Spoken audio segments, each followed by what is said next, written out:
በስመ አብ ወወልድ ወመንፈስ ቅዱስ አሃዱ አምላክ አሜን።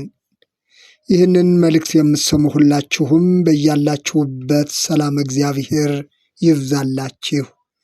የሰላም አምላክ ልዑል እግዚአብሔር ስለዚች ዕለትና ሰዓት ክብርና ምስጋና ለእርሱ ይሁን። ኢየሱስም ሆምጣጤውን ከተቀበለ በኋላ ተፈጸመ አለ። ራሱንም አዘን ብሎ ነፍሱን አሳልፎ ሰጠ። የዮሐንስ ወንጌል ምዕራፍ 19 ቁጥር 30። እንግዲህ የስቅለት ትልቁ የበዓሉ ዋና ዓላማ እዚህ ላይ የተመሰረተ ነው። ክርስቶስ በምድር ላይ የተመላለሰበት፣ ገና ከሕፃንነቱ ጀምሮ ለስደት የተዳረገበት፣ በብዙ መከራ፣ በብዙ ስደት፣ በብዙ መከራ፣ በብዙ መገፋት፣ በብዙ ስቃይ፣ በብዙ ውርደት ያለፈበት ሁሉ ያ የመጨረሻው ግብ በመስቀል ላይ በቀራንዮ አደባባይ ተሰቅሎ የተናገረው የመጨረሻው ቃል ይህ ነው። ኢየሱስም ሆምጣጤውን ከተቀበለ በኋላ ተፈጸመ አለ። ራሱንም አዘን ብሎ ነፍሱን አሳልፎ ሰጠ ይላል። ነፍሱን አሳልፎ ሰጠ። የዮሐንስ ወንጌል ምዕራፍ 19 ከቁጥር 28 ጀምሮ ያለውን ስናነበው እንደዚህ ይላል። ከዚህ በኋላ ኢየሱስ አሁን ሁሉ እንደተፈጸመ አውቆ የመጽሐፉ ቃል ይፈጸም ዘንድ ተጠማሁ አለ። በዚያም ሆምጣጤ የሞላበት ዕቃ ተቀምጦ ነበር። እነርሱም ሰቃዮቹ ሆምጣጤውን በሰፍነግ ሞልተው በሁሶፕም አድርገው ወደ አፉ አቀረቡለት። ኢየሱስም ሆምጣጤውን ከተቀበለ በኋላ ተፈጸመ አለ። ራሱንም አዘን ብሎ ነፍሱን አሳልፎ ሰጠ ይላል። እንግዲህ በየዓመቱ የምናስበው የመድኃኒታችን የኢየሱስ ክርስቶስ የስቅለቱ ምስጢር በመስቀል ላይ የዋለበት ዋናው ዓላማ መራራውን ሆምጣጤ ተቀብሎ የሰው ልጆችን ኃጢአት ሁሉ የሚወክለውን ይህንን መራራ ነገር ተቀብሎ ተፈጸመ ማለቱን ወንጌላዊ ዮሐንስ በወንጌሉ ላይ ጽፎት እናገኛለን። እንደሚታወቀው መድኃኒታችን ኢየሱስ ክርስቶስ በተሰቀለበት ዕለት በተለይ 7ቱ አጽርሐ መስቀል መድኃኒታችን ኢየሱስ ክርስቶስ በመስቀል ላይ ሆኖ የተናገራቸው መጨረሻ ላይ የተናገራቸው በመስቀል ላይ ሆኖ የተናገራቸው 7 ተብሎ የተገለጹ ቃላቶች አሉ። እነርሱም አምላኬ አምላኬ ለምን ተውኸኝ፣ ኤሎሄ ኤሎሄ ላማ ሰበቅታኒ የሚለው ማለት ነው። አንደኛው አምላኬ አምላኬ ለምን ተውኸኝ የሚለው ነው። የባሕርይ አባቱ እግዚአብሔር አብ ክርስቶስን በመስቀል በዛ ሁሉ ስቃይ ውስጥ ሲያልፍ እንደተወው ራሱ ክርስቶስ የተናገረው ቃል ለምን ተውኸኝ የሚል ነው። በእኛ ኃጢአት ምክንያት፣ በሰው ልጆች በደል ምክንያት የሰው ልጆች በፈጸሙት ከአዳም ጀምሮ እስከ ልጅ ልጆቹ ድረስ እስከኛ ድረስ የተፈጸመውን ኃጢአት ክርስቶስ በመስቀል ላይ ይሸከም የግድ ነበርና በእኛ ኃጢአት ምክንያት እንደተተወ ያስረዳል።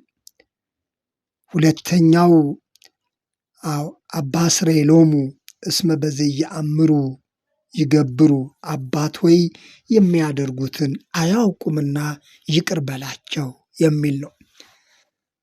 ይቅር በላቸው፣ የሚያደርጉትን አያውቁምና ይቅር በላቸው።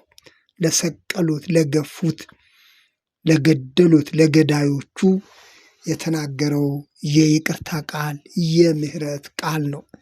ዛሬም ይህ ጌታ ይህ የምህረት ባለቤት ክርስቶስ ለሁላችንም እንዲህ መሆኑን እንድናስብ ያስፈልጋል። አባት ሆይ የሚያደርጉትን አያውቁምና ይቅር በላቸው። ሶስተኛው ዛሬ ከኔ ጋር በገነት ትሆናለህ የሚለው የአመፀኛ ሽፍታ ወንበዴ ዛሬ በገነት በመንግስት አስበኝ ባለው ጊዜ ዛሬ ከኔ ጋር በገነት ትሆናለህ አለው። ሁላችንንም ከእርሱ ጋር በገነት በአባቱ መንግስት ሊያኖረን ከእርሱ ጋር ሊያኖረን የመጣ መሆኑን ይህ ሁላችንንም የሚወክል ቃል ነው። በእርሱ መሰቀል፣ በእርሱ ሞት፣ እርሱ በተቀበለው መከራ እርሱ ነፍሱን ለእኛ ሰጥቶ ከእርሱ ጋር እንዳደረገን የሚያስረዳ ቃል ነው። አራተኛው አባት ሆይ ነፍሴን በእጅህ አደራ እሰጥሃለሁ የሚለው ነው።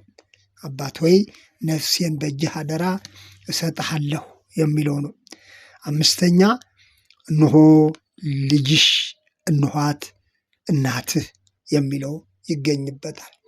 በመስቀሉ አጠገብ የተገኙት እናቱና ዮሐንስ ቅዱስ ዮሐንስ ሐዋርያው ቅዱስ ዮሐንስ ወይም ሐዋርያው ዮሐንስ ወንጌላዊ ዮሐንስ በመስቀሉ አጠገብ ከእናቱ ጋር የተገኘውን ከእናቱ ከኢየሱስ ክርስቶስ እናት ድንግል ማርያም ጋር በመስቀሉ አጠገብ ለነበረው ለዮሐንስና ለእናቱ ለድንግል ማርያም የተነገረ ቃል ነው። እነሆ ልጅሽ እነኋት እናትህ። ስድስተኛው ተጠማሁ የሚለው ተጠማሁ በዛ እንግልት በዛ ስቃይ ሲገረፍ ሲሰቃይ የዋለው ክርስቶስ በመስቀል ላይ ሆኖ ግን ተጠማሁ አለ።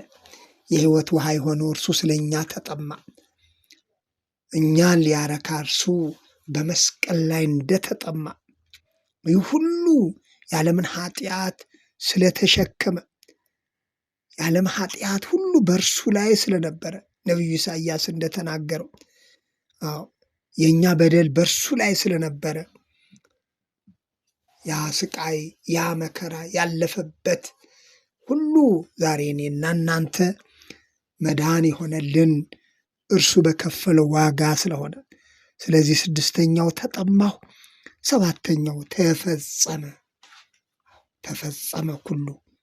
ሁሉ ተፈጸመ የሚለው ተፈጸመ ወይም የተፈጸመ ሁሉ በተለይ ይሄ ሁሉ ተፈጸመ የሚለው ወገኖቼ ዛሬ ሁላችን ልናስተውለው የሚገባ የእኛን ኃጢአት በመስቀል ላይ ተሸክሞ በኃጢአት የነበረውን የሰው ልጅ ኃጢአቱን አስወግዶ የሰው ልጆች የዘመናት የመዳን ናፍቆታቸው እውን እንደሆነ እንደተፈጸመ እግዚአብሔር በየዘመናቱ የተናገረው የተስፋ ቃል ይልቁንም ዓለም ሳይፈጠር በፊቱ ኖርና ነቀፋ የሌለን ሆን ዘንድ እንደተፈጠርን ሐዋርያው ቅዱስ ጳውሎስ በኤፌሶን መልእክቱ ላይ ደጋግሞ እንደተናገረው በሰማያዊ ስፍራ አስቀመጠን፣ ዓለም ሳይፈጠር በፊቱ ኖርና ነቀፋ የሌለን ሆን ዘንድ ፈጠረን እያለ በሰማያዊ ስፍራ አስቀመጠን እያለ የተናገረው ይህ ቃል አስቀድሞ ነው የሚለው። አስቀድሞ እግዚአብሔር ለሰው ልጆች ያዘጋጀው እቅድ የእግዚአብሔር ሐሳብ የእግዚአብሔር እቅድ ልጁ በመስቀል ላይ ተፈጸመ ባለ ጊዜ ያ ሁሉ ለዘመናት ተስፋ ተደርጎ ሲጠበቅ የነበረው ለሰው ልጆች መዳን የተገለጠው የክርስቶስ ሕይወትን የመስጠት ለሰው ልጆች መዳን የከፈለው ዋጋ ሁሉ በትምህርት በልዩ ልዩ አገልግሎት ከስደቱ ጀምሮ ያለፈበት ያ ሁሉ ተጠቃሎ በመስቀል ላይ እንደተፈጸመ ይልቁንም እኔና እናንተ በአዳም ምክንያት በኃጢአት የነበረው የሰው ልጅ በውርደት የነበረው የሰው ልጅ ከእግዚአብሔር ተለይቶ የነበረው የሰው ልጅ ወደ እግዚአብሔር የሚቀርብበትና መዳን የሆነበት ጉዳይ መስቀል ላይ እንደተፈጸመ ቃሉ ያስረዳናል። ተፈጸመ አለ። ወገኖች ዛሬ እኔና እናንተ ክርስቶስ በመስቀል ላይ በከፈለው የቤዛነት ሥራ እርሱ ሆምጣጤ ጠጥቶ እርሱ በስቃይ አልፎ ለእኛ መዳን ሁሉም እንደተፈጸመ እኔና እናንተ ለመዳን የቀረልን አንዳች ነገር የለም። ሐዋርያው ጳውሎስ አንዳች የቀረ ነገር የለም ይላል በዕብራውያን መልእክቱ ላይ። ስለዚህ ይህ ክፍል ሁላችንም ክርስቶስ በሰራው ሥራ በቤዛነቱ በደሙ ፈሳሽነት የመዳናችን ጉዳይ እንደተፈጸመ አንድ ሰው ሲያሰራው የነበረው ቤት ሙሉ በሙሉ ተጠናቆ ተፈጽሞ ወደ ቤቱ መግባት እንደሚችል ሁሉ እኔና እናንተም ለነፍሳችን መዳን የሚያስፈልገውን ነገር ሁሉ እርሱ በመስቀል ላይ ስለፈጸመልን መዳን ሆነልን። አሁን ነፍሱን ሰጠ ነው የሚለው። ከዚህ በኋላ ኢየሱስ ሁሉ እንደተፈጸመ አለ። የሚገርም ሁሉ እንደተፈጸመ በነቢያት የተነገረው በሕግ የተጻፈው አስቀድሞ በእግዚአብሔር ዕቅድ ከሰው አእምሮ በላይ የሆነ እግዚአብሔር አስቀድሞ ያዘጋጀው ያ ከዘመናት በኋላ በግልጥ የታየው በመስቀል ላይ እንደተፈጸመ ሁሉ እንደተፈጸመ አውቆ አለ የመጽሐፉ ቃል ይፈጸም ዘንድ ተጠማሁ አለ። ከዛም ሆምጣጤ የሰው ልጆችን ኃጢአት የሚወክል የዓለምን ኃጢአት የሚወክለውን መራራውን ሆምጣጤ አቀረቡለት። ሆምጣጤውንም ወደ አፉ አቀረቡለት ይላል። ኢየሱስም ሆምጣጤውን ይህች ጽዋ ከኔ ትለፍ እያለ የነበረው ያ በፊቱ ይጠብቀው የነበረው የዓለምን ኃጢአት የሚሸከምበት በመስቀል ላይ የሰውን ኃጢአት የሚያስወግድበት አስቀድሞ የታየው ነገር በመስቀል ላይ ተፈጸመና ሆምጣጤውን ከተቀበለ በኋላ ተፈጸመ አለ። ራሱንም አዘን ብሎ ነፍሱን አሳልፎ ሰጠ። እርሱ በመስቀል ላይ የሰጠን ነፍሱን ነው። ተፈጸመ ያለው ነፍሱን ለእኛ በመስጠት ነው። እርሱ ነፍሱን ለእኛ ሰጥቶ እኛ በነፍሳችን መዳን ሆነልን። ወደ አምላካችን ወደ እግዚአብሔር መግባትን አገኘን። ወደ እርሱ የመግባት በአባታችን መንግሥት ውስጥ አብሮ የመኖር ያ ሽፍታ ያ ወንበዴ በመንግሥት አስበኝ ባለው ጊዜ ዛሬ ከኔ ጋር በገነት ትሆናለህ እንደተባለው ይህ ሰው ሁላችንንም ሊወክል የሚችል በጎ ስራ የሌለን በጎ ማንነት የሌለን በኃጢአተኛ ማንነታችን የምንታወቅ ማንኛችንም የሰው ልጆች ሁላችንንም የሚወክል ሰው ነው። ስለዚህ በመንግሥት አስበኝ ብለን በእምነት ወደ እርሱ ስንቀርብ በእርሱ ስናምን ሆምጣጤ የጠጣው በመስቀል ላይ የዋለው ስለኛ እጅና እግሮቹን የተቸነከረው የሞተውና የተነሳው ክርስቶስ ሁሉ ተፈጸመ በማለት ነፍሱን ለኛ ሰጥቷል።